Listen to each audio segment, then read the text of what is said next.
Olá, pessoal, tudo bem com vocês? Espero que tenham gostado da nossa primeira aula e vamos dar continuidade à nossa segunda aula de teoria da empresa. E nós trouxemos aqui para vocês mais uns slides para a gente comentar na nossa aula de hoje. Então, nós vamos aqui continuar a nossa disciplina de Direito Empresarial, já tecendo comentários da teoria da empresa.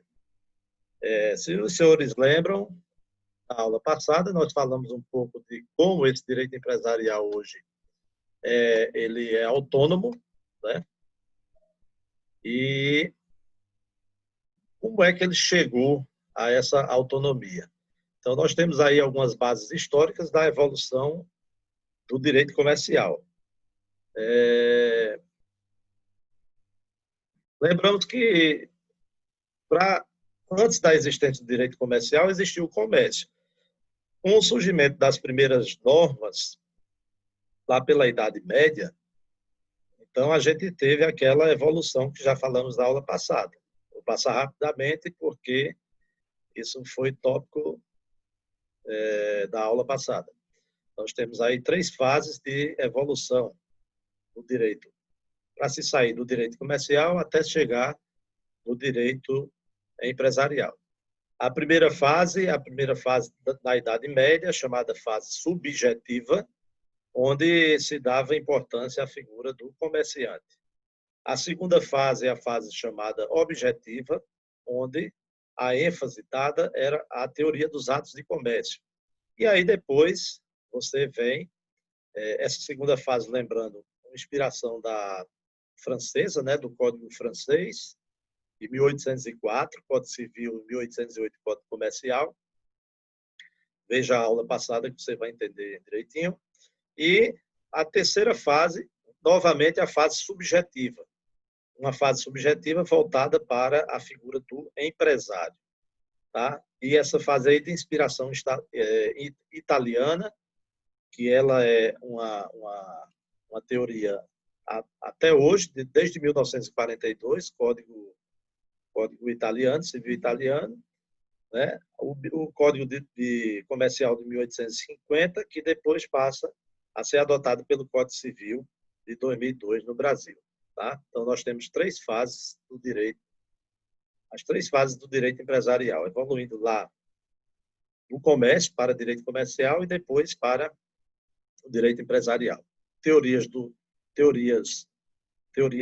dos atos de comércio e teoria de empresa. Então, chegamos na teoria de empresa e dissemos aqui que as duas fontes maiores é a Constituição Federal e o Código Civil. E aí, o primeiro artigo do direito empresarial a tratar da figura do empresário é um artigo que vem a partir basicamente do artigo 966 do Código Civil. O direito empresarial ele se constitui como regime jurídico especial de direito privado, destinado à regulação das atividades econômicas e dos seus agentes produtivos. Então, nós estamos falando aqui de direito como ramo, disciplina jurídica. Geralmente, essas disciplinas vão contemplar um conjunto de normas, regras, preceitos legais. Além disso, o que a doutrina, os escritores, os tratadores escrevem e preceituam, e a jurisprudência, que são as decisões dos tribunais que se aplicam aos empresários e às empresas. Então, isso aí é uma conceituação de direito empresarial. E aí, dentro dessa teoria de empresa, revendo mais uma vez, nós temos o surgimento da economia, o surgimento e a autonomia do direito comercial, ali por volta da Idade Média, com as corporações de ofício. Volto a repetir uma fase subjetiva, porque subjetiva vem de sujeito, e o sujeito era uma pessoa, a pessoa do comerciante, entregando para uma segunda fase objetiva, onde aqui saía a figura do comerciante, entravam os atos de comércio, e chegando, desembocando na teoria da empresa, que é essa fase moderna que volta a ser subjetiva. Por quê? Porque aí nós temos em foco, em destaque, a figura do empresário.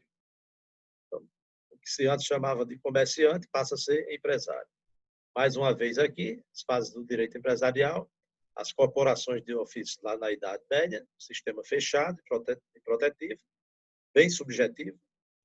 A teoria dos atos de comércio aqui na segunda fase, o sistema francês, vem com a Revolução Francesa, o aparecimento da burguesia, como falamos, o Código Francês de 1807, 1808, para ler, e um sistema objetivo, porque tratava de atos de comércio. E a teoria da empresa chega nessa terceira fase, que é um sistema italiano, Código Civil Italiano de 1942, e o Código Civil Brasileiro, que é o atual código onde se está inserido o direito empresarial. Tá? Nós temos aí no Código Civil Brasileiro, que é a Lei 10.406, de 10 de janeiro de 2002, tá? As normas, os preceitos, as regras de direito empresarial. Então, quando se falava em direito comercial, estava no Código Comercial, lá atrás, de 1850, e hoje, veja também a aula passada, nós temos aí um Código Civil, trazendo as normas de direito empresarial. O primeiro artigo do Código Civil que trata da questão de direito empresarial, ele vem a definir o que é empresário. Nós não temos nesse código uma definição de empresa. A gente faz a definição de empresa por analogia à definição de empresário. Então, esse instituto aqui, o Código Civil Brasileiro, Lei 10.406 de 2002, traz lá no seu conteúdo, dos artigos 966 ao 1195, a todos esses artigos aí referentes a direito empresarial e adotando a teoria da empresa. Então, como foi falado aqui desde o início das aulas, a professora Edna chamou bastante atenção, nós temos princípios, regras, preceitos básicos que vão reger aí o direito empresarial. Podemos falar em alguns específicos, gerais e alguns específicos. Gerais, podemos citar aqui a liberdade de iniciativa, a livre concorrência, a garantia de defesa da propriedade, a função social da propriedade e a defesa do consumidor, muito bem falados e comentados pela professora Edna, e alguns direitos e alguns princípios específicos aqui do próprio direito empresarial. Dentre eles, destacamos o princípio da preservação da empresa e o princípio da função social da empresa.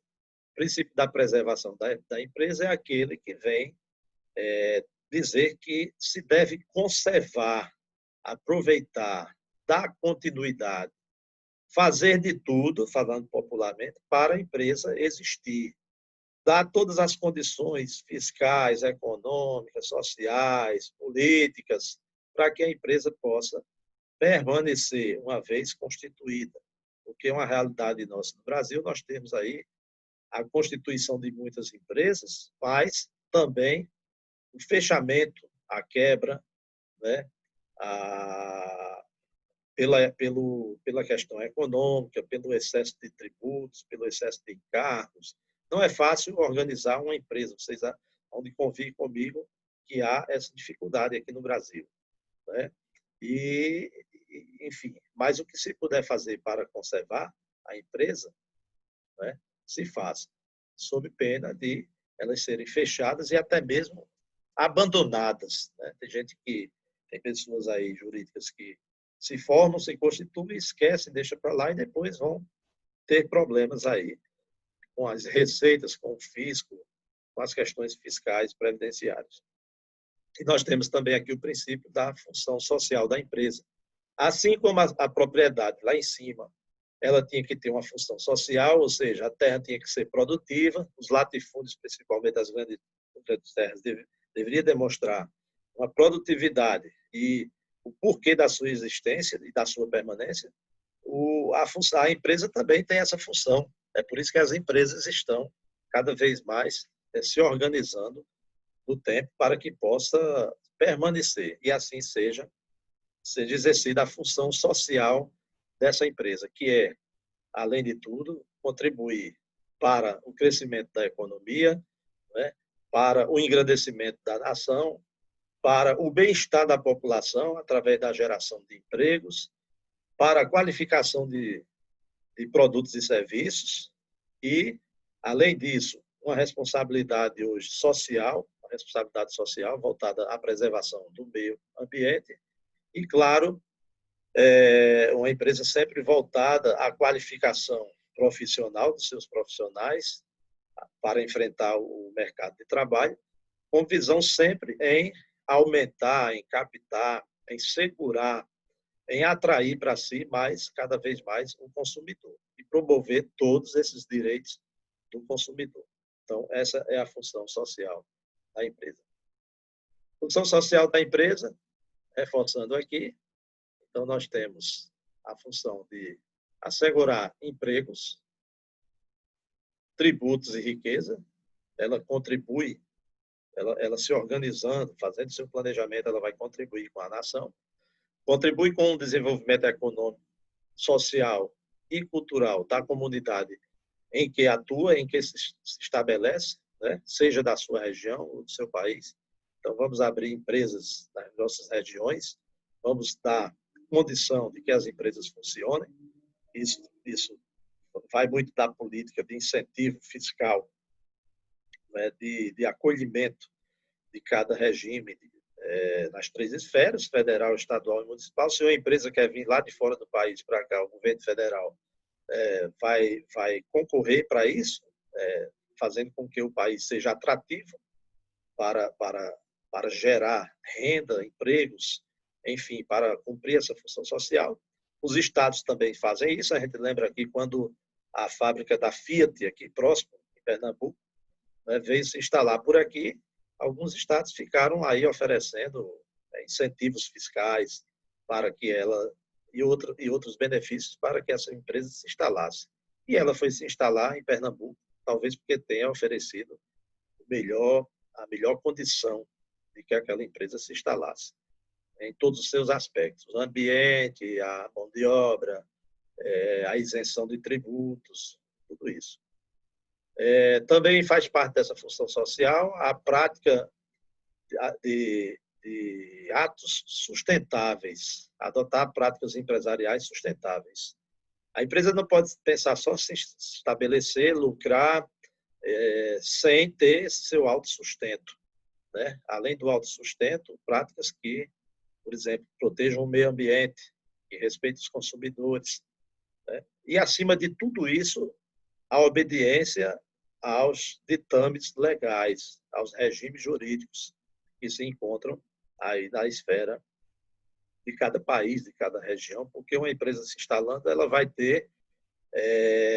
estar sob o auspício, a égide, o controle de regras, tanto municipais, quanto estaduais, quanto federais. Então, tem que obedecer a todas essas leis a que as empresas, os empresários se sujeitam. Ok? Dando continuidade, chegamos à conceituação de empresário. Empresário, se você quer saber o que é um empresário pelo direito brasileiro, você vai no Código Civil Brasileiro, no seu artigo 966, juntamente com o seu parágrafo único aqui do CC, ou seja, Código Civil, né? Você tem o conceito, a conceituação do que é considerado empresário. E aí, nesse conceito, você já começa a vislumbrar e a ver e a constatar algumas características da teoria da empresa. O que antes era aquela prática de atos de comércio, vender, trocar, que deixou alguns segmentos fora, como as incorporações, as negociações imobiliárias, o setor de prestação de serviço, ficou fora da teoria de comércio. Agora entra aqui na teoria de empresa. Veja o que diz o artigo 466 do Código Civil.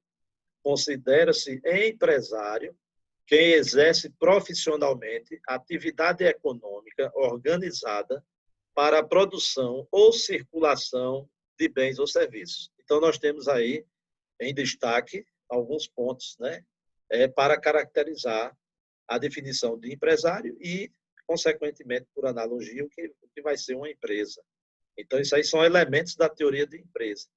Quem exerce de forma profissional, o quê? Uma atividade econômica organizada, são várias atividades, para quê? Para a produção e, além disso, a circulação de bens ou de serviços. Aqui já se contempla a questão do serviço, que na teoria de atos de comércio não entrava. E é uma vertente bem crescente, essa de serviços, né, nesse meio econômico. O seu parágrafo único vai dizer quem não se considera empresário. Quem é que não se considera empresário? Pode ser parecido, equiparado, mas ele não se considera, até que ele comece a utilizar esses elementos da empresa, que a gente vai chamar.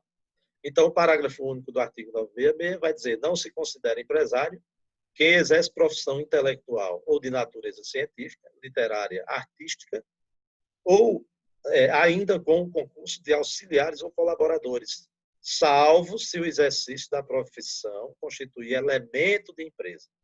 Então, aqui nós temos alguns elementos bem característicos. Isso aqui é a parte central dessa aula. Quem é empresário? Então, aquele que exerce profissionalmente a atividade econômica de forma organizada para a produção e circulação de bens e serviços. E quem não é empresário? Quem vai exercer algumas profissões que a doutrina chama de profissão intelectual, de natureza científica, literária ou artística, ainda com concurso de auxiliares ou colaboradores. E aí a lei traz exceções. Ela diz: salvo se o exercício de uma profissão intelectual dessa constituir elemento de empresa. Então, vamos pegar um exemplo aqui.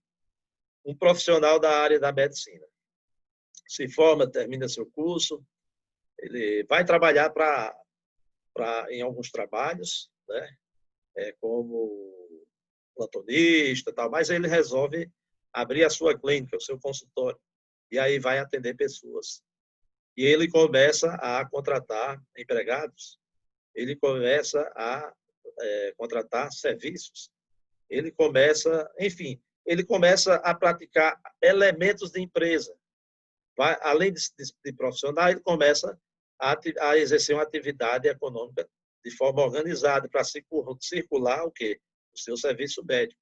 Tá? Essa profissão ela passa de meramente intelectual para ser uma profissão que pode constituir elemento de empresário. Então, aquele médico que era autônomo, tinha seu consultório, ele pode constituir uma clínica, um hospital, e aí passar a ser uma empresa. Tá? Qualquer outra profissão de natureza científica, então digo aqui os profissionais liberais, né, os odontólogos, os médicos, os advogados, os contadores, administradores, e as 68 profissões que estão regulamentadas aqui no Brasil. Tá certo? Você sabe que tem profissão, se você abrir lá a CBO, a Classificação Brasileira das Ocupações, você vai encontrar 68 profissões regulamentadas no Brasil. Formalmente, porque agora começa a se aparecer outras, né? Mas nós temos lá, isso aí depois vai ser motivo de material de apoio que a gente está mandando para vocês. Esses profissionais intelectuais, reforçando aqui, são médicos, advogados, professores. O professor chega, começa a dar a sua aulinha de reforço, começa a corrigir alguns trabalhos, começa a fazer orientações de trabalho, de artigos, isso, daquilo, e resolve abrir uma empresazinha, tá? Desde que ele não tenha nenhum impedimento, né? Então, ele começa a praticar aqueles chamados elementos da empresa. Elementos da empresa. Porque a lei diz que ele não se considera empresário, né? Salvo se o exercício da profissão constituir elemento de empresa. Então, para todos esses profissionais aqui, liberais, escritores, músicos, atores, atrizes, cantores, tá? eles, quando passam a exercer profissionalmente, né, eles podem se tornar empresários. Esses profissionais aqui, ele também tem um diferencial, eles não precisam registrar suas atividades em juntas comerciais, né? Então, você vai terminar o seu curso aí de administrador, de contador, de secretário, de advogado, e você vai registrar a sua profissão nos órgãos que regulamentam a sua profissão, os conselhos profissionais federais, regionais, né? Sem ser o necessário você registrar em junta comercial, tá? Então, a partir do momento que se torna empresário, sim, aí vai ter que haver esse devido registro. O gênero, o empresário é um gênero, né? E aí dentro desse fator genérico do que seja um empresário, por analogia à empresa, nós temos algumas espécies de empresários. Então, nós vamos ter uma divisão doutrinária para facilitar o estudo, de que há, em um primeiro momento, um empresário individual, quando ele se torna empresário individualmente, ou vamos dizer assim, os empreendimentos maiores que se tornam sociedades empresárias. O grande carro-chefe da economia hoje está aqui entre as grandes sociedades empresárias, né, e o considerado empresário individual. Então, nós temos a figura do microempreendedor individual, a partir do ano 2008, no Brasil, que contribui. Mas também temos as micro e pequenas empresas, aquelas que já foram faladas aqui quando se falou nos princípios constitucionais, né, de tratamento diferente, né, distinto, e um olhar, né, mais voltado para essas pequenas e microempresas, que aí tem uma grande parcela de contribuição na economia. Estou preparando um material para mandar para vocês como reforço dessa aula, que é sobre a teoria da empresa, e a gente vai ver aí mais ou menos dados estatísticos de quanto essas empresas elas contribuem no cenário econômico nacional. Então, aí chegamos a elementos caracterizadores da teoria da empresa. Tá? É o exercício profissional, quem exerce profissionalmente. Tem que ser uma atividade econômica. Veja que essa atividade econômica ela é uma atividade regular. Então, você pode ter várias atividades econômicas no país aqui ainda que não existe uma regulamentação. Tá certo? Ainda mais nesse período que estamos passando, diferenciado, que não existe uma regulamentação, mas começa-se numa prática costumeira, usual, e termina-se se regulamentando. Tá? Há pouco tempo atrás, a figura do motoboy, por exemplo, não era uma atividade econômica organizada. Hoje, sim. Tá? Eu vou dar outro exemplo aqui. Peão de boiadeiro. Peão de boiadeiro é uma profissão legalizada pela classificação brasileira de ocupações. E ele é equiparado, aquele peão de boiadeiro lá dos rodeios, a um atleta profissional de qualquer esporte, certo? Então, algumas atividades começam a se organizar nesse sentido. Toda a produção, né, a constituição de empresas, de empresários, tem que haver uma organização. Pode ser como quem vai vender batata na feira. Né? Planta, colhe e chega ali, leva um saco de milho para vender na véspera de São João. É um empreendedor? É, mas não tem uma organização. E aí ele vai produzir, além de produzir, ele vai fazer circular. Mas só bens, como a gente via na teoria dos atos de comércio, bens móveis, sem moventes, até deixando os imóveis de fora, não. Bens móveis, imóveis sem moventes, e também serviços. É o grande setor, né, serviços. Hoje você tem serviço em todas as esferas, tá certo? Na saúde, na educação, na segurança. Vejam essas empresas de segurança que até pouco tempo no nosso cenário não existiam, tá aí, né? Ainda mais com o advento de flexibilização de normas trabalhistas, de contratos temporários de trabalho, de terceirização. Tudo isso é uma máquina propulsora da economia. Outro elemento é a onerosidade. Só se trabalha, nenhum trabalho voluntário de doação e de recebimento se configura como atividade econômica. Tá? E você vai ter aqui gastos, por isso que tem que ter um planejamento. Você vai pagar pessoal, você vai pagar tributos, você vai pagar, mas também você vai receber. E aí você assume o risco. Se você tem toda essa atividade, tá certo? Mas estão assumindo o risco por você, se quer dizer que se falta um elemento da empresa. Então, há uma assunção de riscos quem empreende. E, no final, há a geração de lucro. Esse é um elemento, um grande elemento das empresas. Está aí, mais uma vez, os elementos, formando uma grande roda, um grande círculo, né? Onde se encontram sequencialmente esses elementos. Então, você tem aí o profissionalismo, a atividade econômica organizada para produção, circulação de bens e serviços. Essa é a definição de empresa. Esses são os elementos da teoria da empresa. Essa é uma definição de empresário. É aquele que exerce, comece ali no profissional, aqui em cima, é aquele que exerce profissionalmente uma atividade econômica organizada para produção e circulação de bens e serviços. E onde é que vai estar esse conceito? Artigo 966 do Código Civil, como já falamos.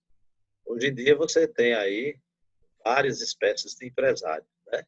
Então, por exemplo, aqui eu peguei um recorte de jornal, um pouquinho antigo, 2017, né? Estamos em 2020, mas para mostrar que já se começa, né, nesse tempo em que vivemos, novas formas de empresas, não apenas aquela de produção, de circulação, por exemplo. Empresário quer parceria para reciclar lixos dos condomínios. Uma coisa, uma atividade que, com o crescimento das cidades, né, do lixo, da questão da reciclagem, do meio ambiente e tudo, começam a surgir empresas com novas atividades. E aí os empresários começam a se organizarem, em parceria também com o poder público, se for o caso, ok? Mas vamos em frente. Então, nós temos como espécies de empresário e empresário individual, do artigo 966, e o artigo 972 do Código Civil traz quem vai poder exercer essas atividades, tá certo? Então, quem é que pode ser empresário? Quem é que pode exercer essas atividades? Pode exercer todas aquelas pessoas que estiverem em pleno gozo da sua capacidade civil, a gente vai falar um pouquinho dessa capacidade, e não forem legalmente impedidos. Tá? Existem algumas pessoas que, por lei, são impedidos de exercer essa atividade formal de empresário.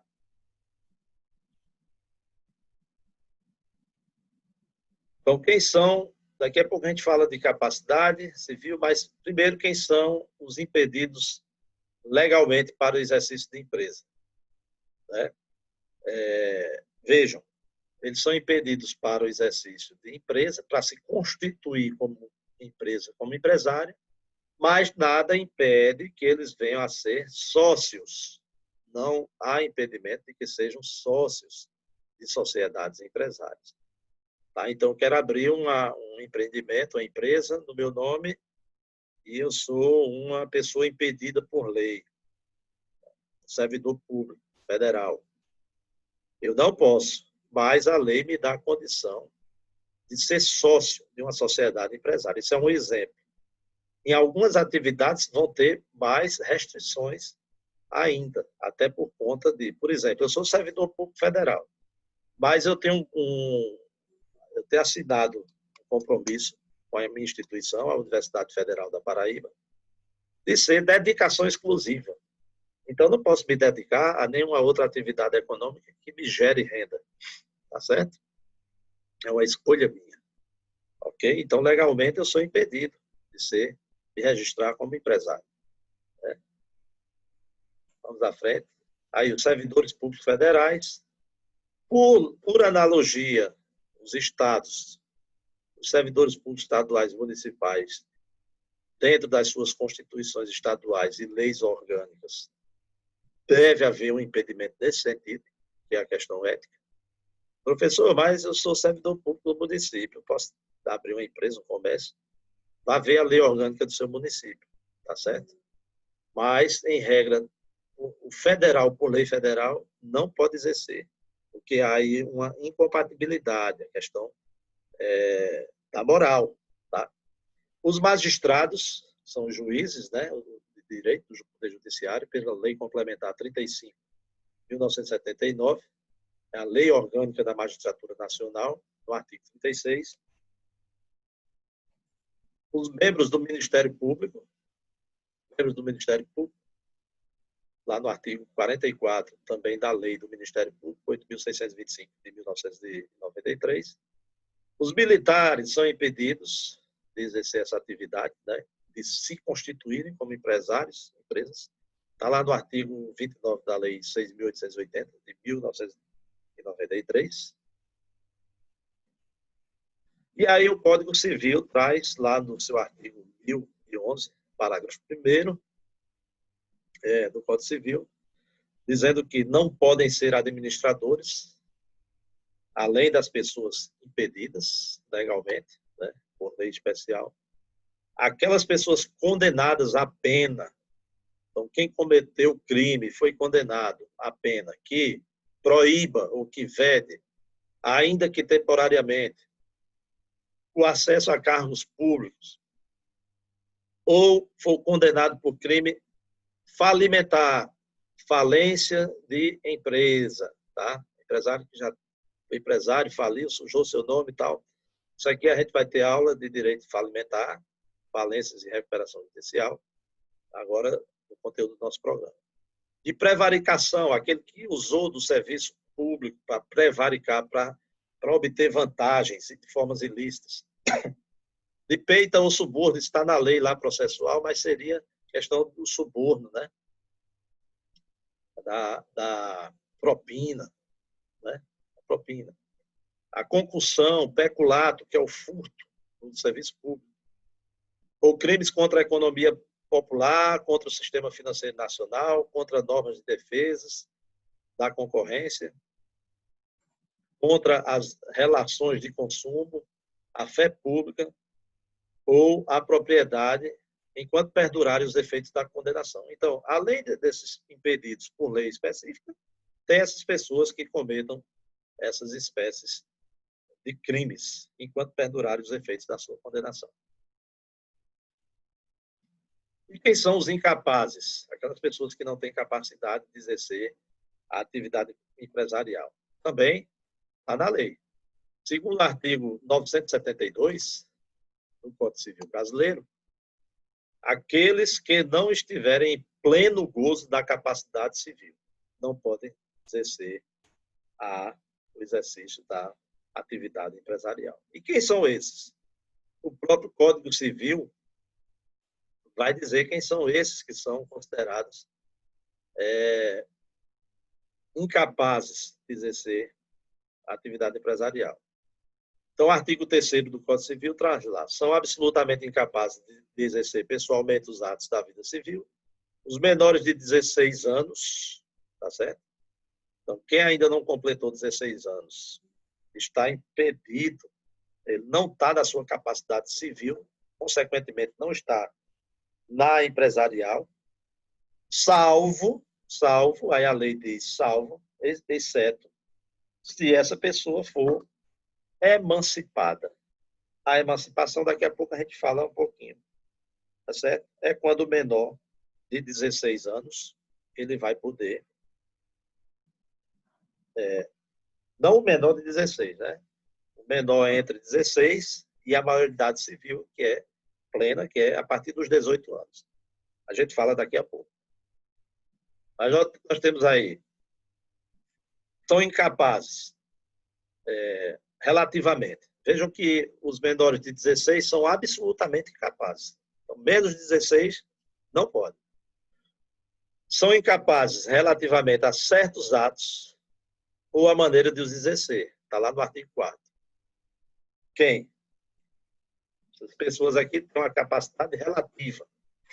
Então, os maiores de 16 e menores de 18, porque você só é maior civilmente, a capacidade plena, tá? Quando você adquire 18 anos. Então, quero estabelecer um comércio, uma empresa, uma indústria, tal. Tenho 18 anos? Tenho. Então, já estou apto. Civilmente, eu não poderia com menos de 18, até os 16. Abaixo de 16, de forma alguma. Mas entre 16 e 18, eu vou poder, se o direito civil me dá a condição de uma emancipação. É uma emancipação. Eu pretendo abrir essa empresa com 17 anos, e aí os meus pais entram com um pedido judicial para que eu seja emancipado. O juiz vai me ouvir, vai ver se tem condições psicológicas, sociais, etc., etc., e vai me emancipar. Então, eu me torno, vamos dizer assim, maior civilmente antes dos 18 anos. E quando pode acontecer isso? Só depois dos 16, entre os 16 e os 18 anos. Chama-se a emancipação. Os ébrios habituais e os viciados em tóxicos. Ah, professor, mas eu gosto de tomar uma cervejinha e tal. Não posso abrir uma empresa? Pode ser empresário? Posso. Desde que não seja habitual. Isso aqui é uma questão antiga, mas que perdura pela questão, vamos dizer assim, da responsabilidade, né? E, vamos dizer assim, dos princípios morais. Então, aquelas pessoas ébrios, habituais e viciados em droga também são impedidos. Eu não vi nenhum caso ainda de se deixar de abrir uma empresa por isso aqui. Ainda não conheço, mas existe. Tá? E se alguma pessoa quiser entrar com um processo, pode entrar contra a abertura de qualquer empresa, porque a partir que se abre uma empresa, se torna público. Né? Tem aí regras de direito público. Aqueles que, por causa transitória ou permanente, não puderem exprimir a sua vontade. Então, tem pessoas que se tornam, não tem como expressar a sua vontade. Né?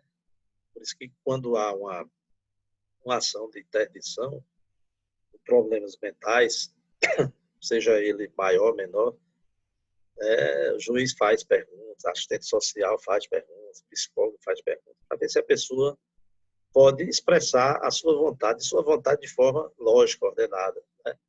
Então, algumas pessoas, por doença psicológica, por traumas, por acidentes, perdem essa capacidade. Perdendo essa capacidade, ele não vai poder exercer mais o empresário. Se for para constituir, não pode constituir. Se ele era empresário, ele vai ter que dar uma pausa e passar para as pessoas de direito. Né? Os sucessores dele aí vai suceder no seu empreendimento. Pródigos. Quem são os pródigos? As pessoas dadas a gastar sem medir consequências. Tá?